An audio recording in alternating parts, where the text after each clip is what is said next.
it brought everything together for me. That's what I'm doing. That's why I love what I do. That's why I am always driven to do more, because I'm actually adding the beauty that I want to, have as my unique impression on the world. I'm Bonnie Christine, and this is where all things creativity, design, business, and marketing unite. I'm a mama living in a tiny town tucked right inside the Smoky Mountains, running a multi-7-figure business, doing the most creative and impactful work of my life. But when I first set out to become an entrepreneur, I was struggling to make ends meet and wrestling with how to accomplish my biggest dream of becoming a fabric designer. Fast forward to today, I'm not only licensing my artwork all over the world, but also teaching others how to design their creative life and experience the same success. I'm here to help you spend your life doing something that lights you up.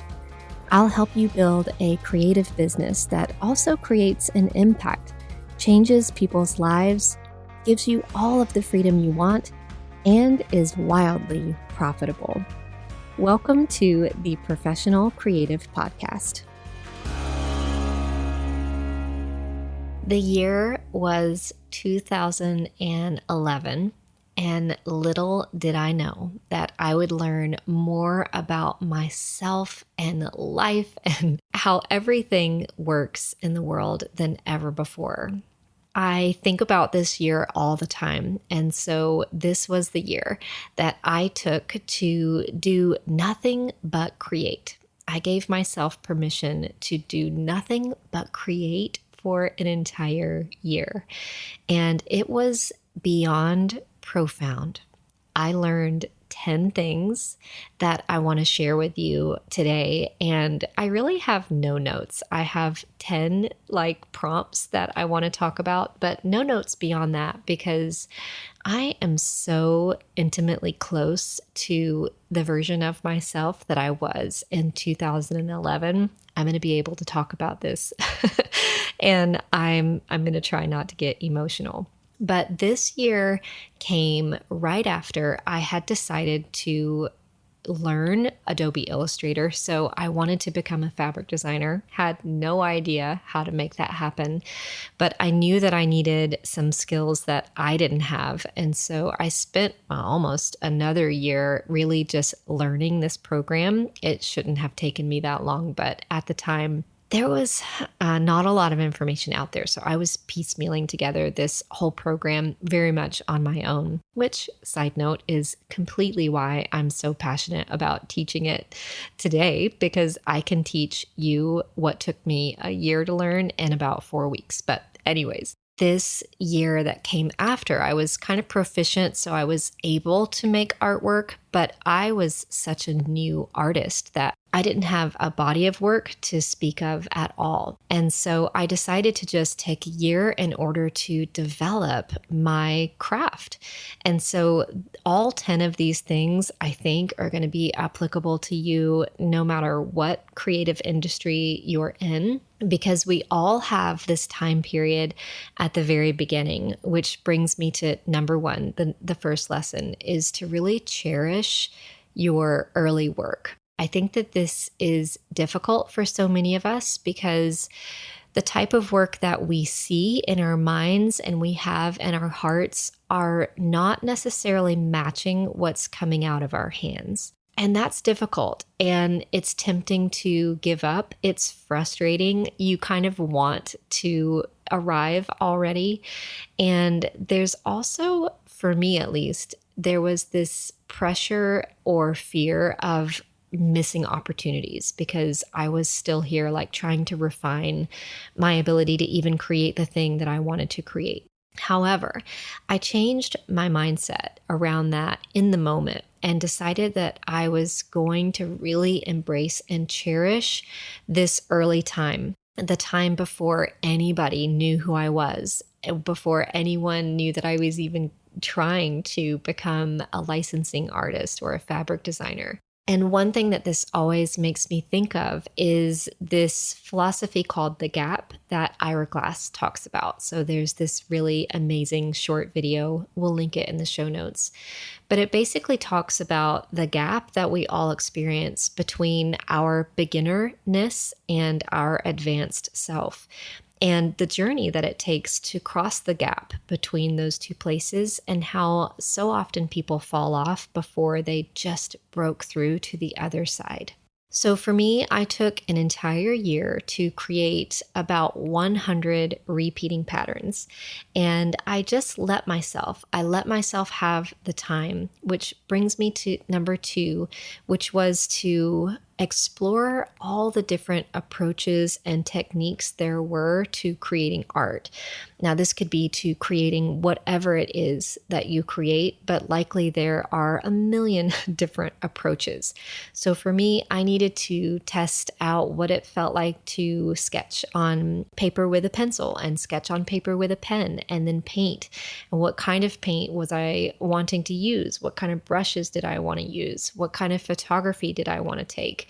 What kind of techniques did I want to layer? What was my subject that I was so, familiar with or wanted to create more of? And so there's really just a necessary exploration of all of these different techniques and approaches to creating whatever it is that you create.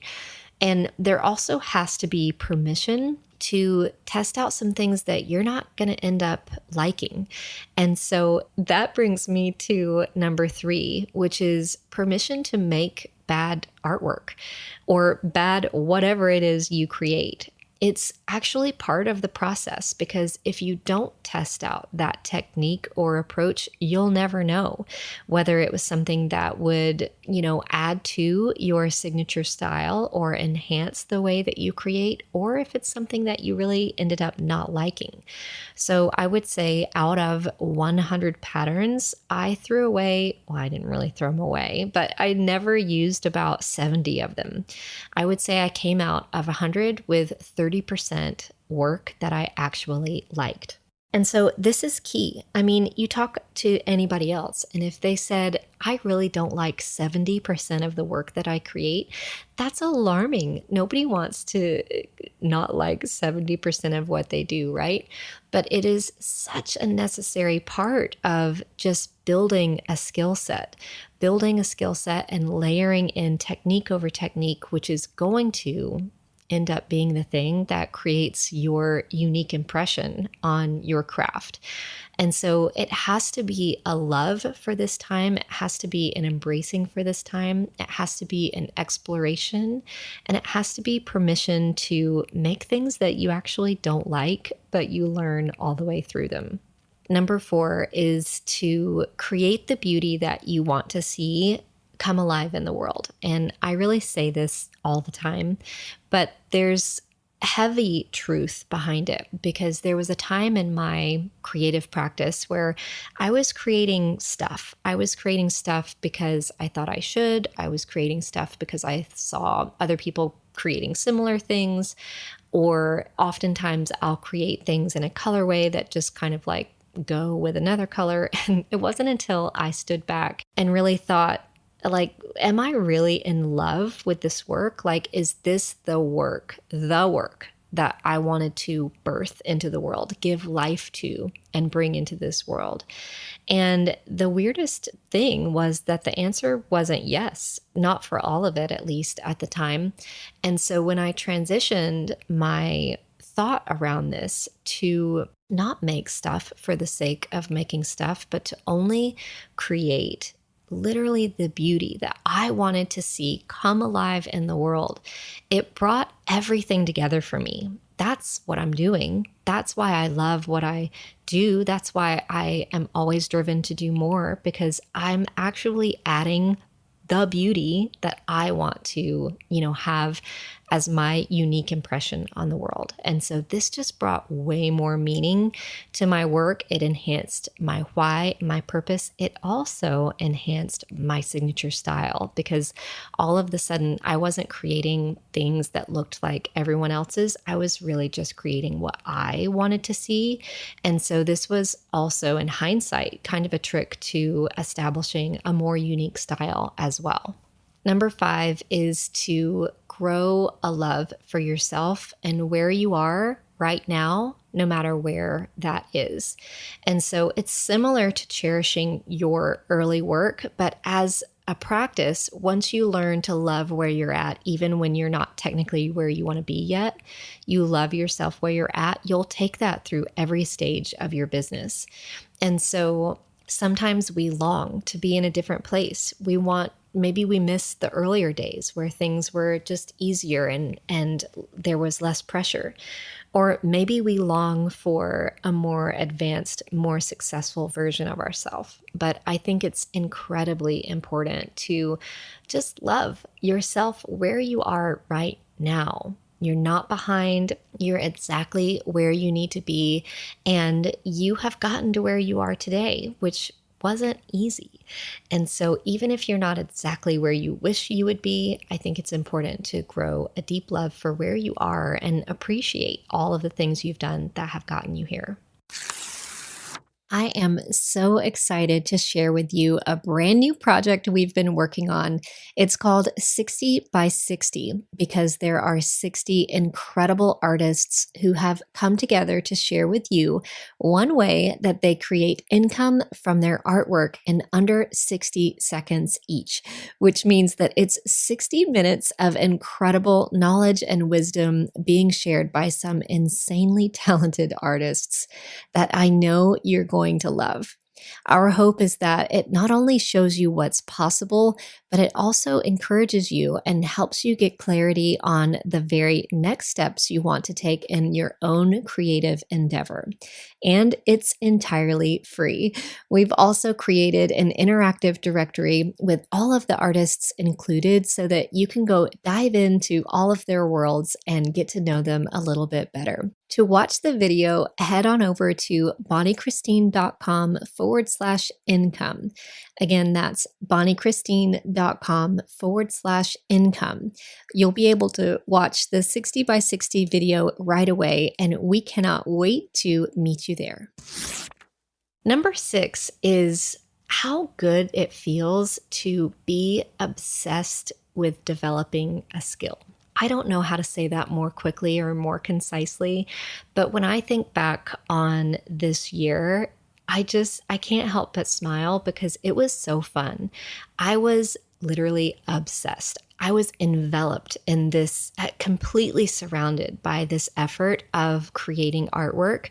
It filled every moment of my day. I woke up thinking about it. I dreamt about it. Every day was filled with gathering inspiration and exploring new artwork techniques and then developing patterns and prints and illustrations, and some I hated and some I loved. And it was all so thrilling. And so this actually doesn't happen very often. Like, being obsessed with something means you really can't get it out of your mind. And developing a new skill like this it's kind of contagious. It's kind of addicting. Like, when you're out of it, you kind of wish that you were back in it, or at least back in another skill development that was so exciting. I mean, it was so exciting. I couldn't even wait to, hit my feet on the floor in the morning. And so just really remembering how good it feels to so intentionally and so consumably develop a skill has helped me just remember, when I start to develop a new skill, it's easy to feel overwhelmed.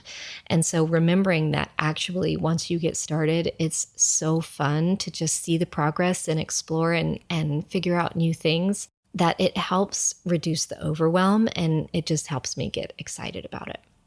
The 7th thing that this year of creation taught me is that there's no shortcuts.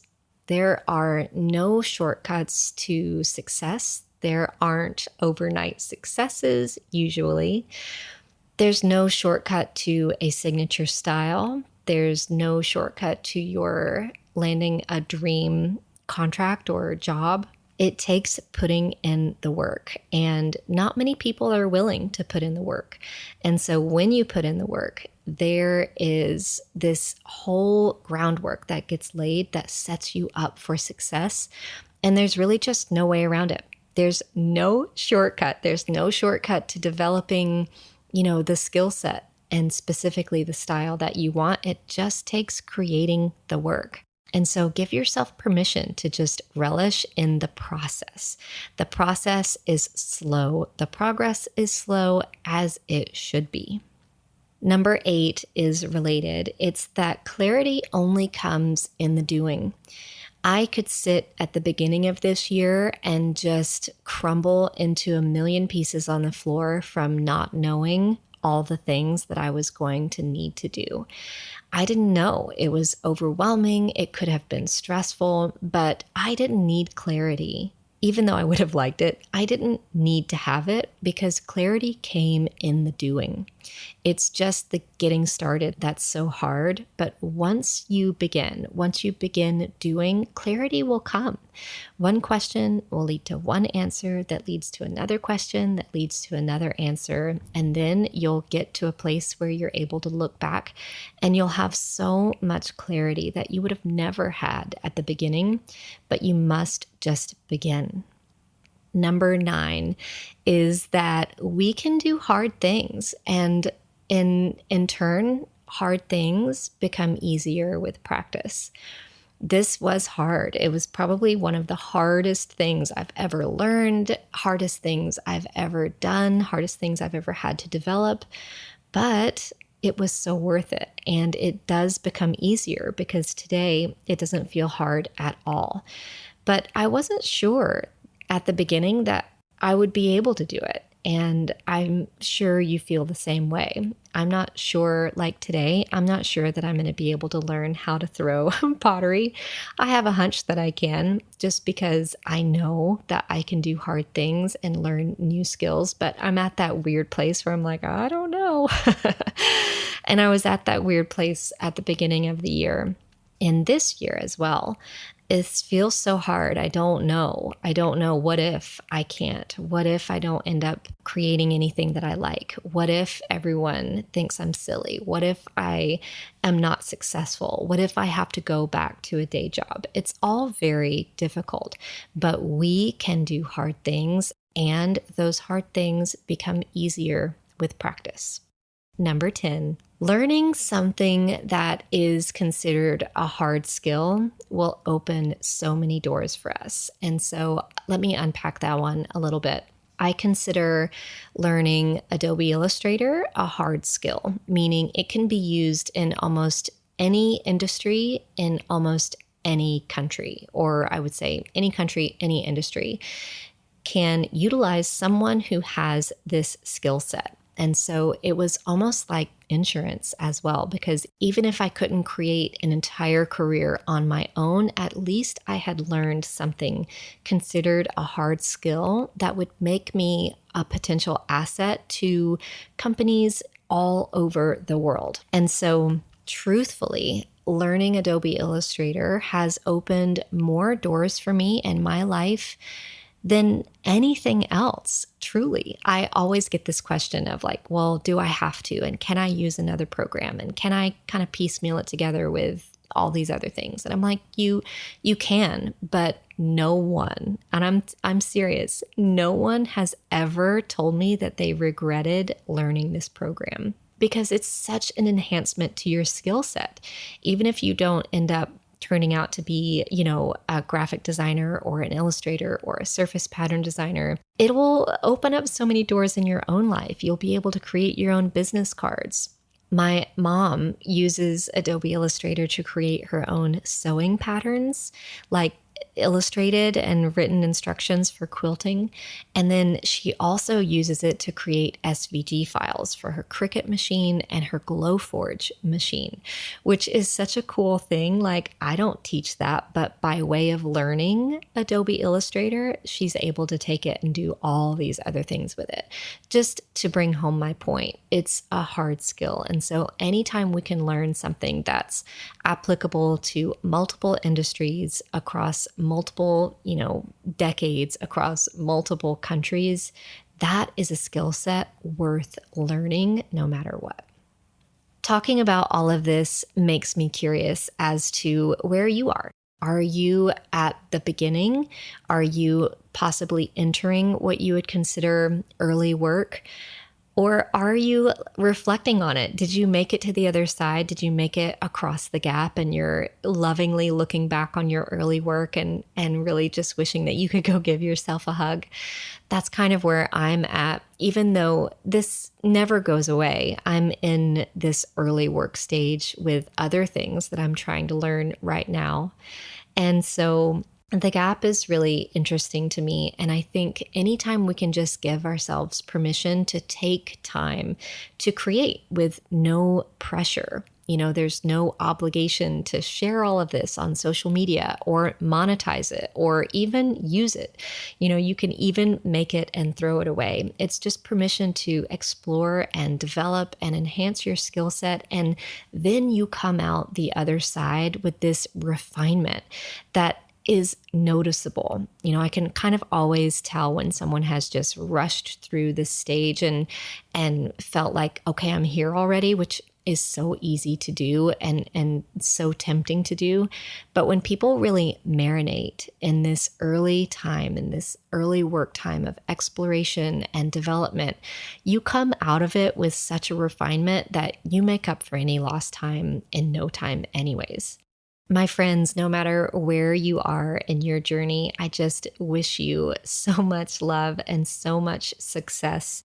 If this has got you feeling any types of feelings like imposter syndrome or overwhelm or struggling with perfectionism or anything like that, make sure to tune in to our very next episode where I'll be covering something that we've developed called the weeds and the seeds. That's all I'll say for now, but you won't want to miss it.